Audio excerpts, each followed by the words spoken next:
హైదరాబాద్లోని సంధ్య థియేటర్ వద్ద తొక్కిసలాట ఘటనలో రేవతి అనే మహిళ మృతి చెందిన విషయం తెలిసిందే. ఈ ఘటనలో తీవ్రంగా గాయపడ్డ రేవతి తనయుడు శ్రీతేజ్ కిమ్స్ ఆసుపత్రిలో చికిత్స పొందుతున్నాడు. ఈ నేపథ్యంలోనే బాలుని ఆయన కుటుంబ సభ్యులను ప్రముఖ నిర్మాత అల్లు అరవింద్ కిమ్స్లో పరామర్శించారు. శ్రీతేజ్ ఆరోగ్య పరిస్థితి గురించి అతడి కుటుంబ సభ్యులను అల్లు అరవింద్ అడిగి తెలుసుకున్నారు. రేవతి కుటుంబాన్ని పూర్తిగా ఆదుకుంటామని అల్లు అరవింద్ భరోసానిచ్చారు. ఇక ఈ విషయంలో తెలంగాణ ప్రభుత్వం తమకు అన్ని విధాలుగా పూర్తి స్థాయిలో సహకరిస్తుందని చెప్పారు.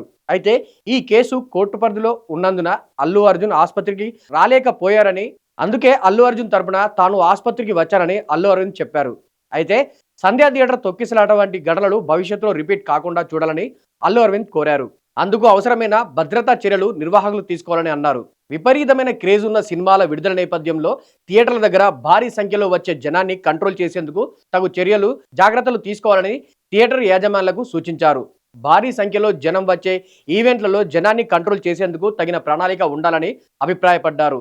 ఈ తొక్కిసలాట ఘటనకు సంబంధించి పోలీసులు విచారణ జరుపుతున్నారన్నారు. తాను శ్రీతేజ్ను స్వయంగా వెళ్లి పరామర్శిస్తానని అల్లు అర్జున్ కొద్ది రోజుల క్రితమే చెప్పిన విషయం తెలిసిందే.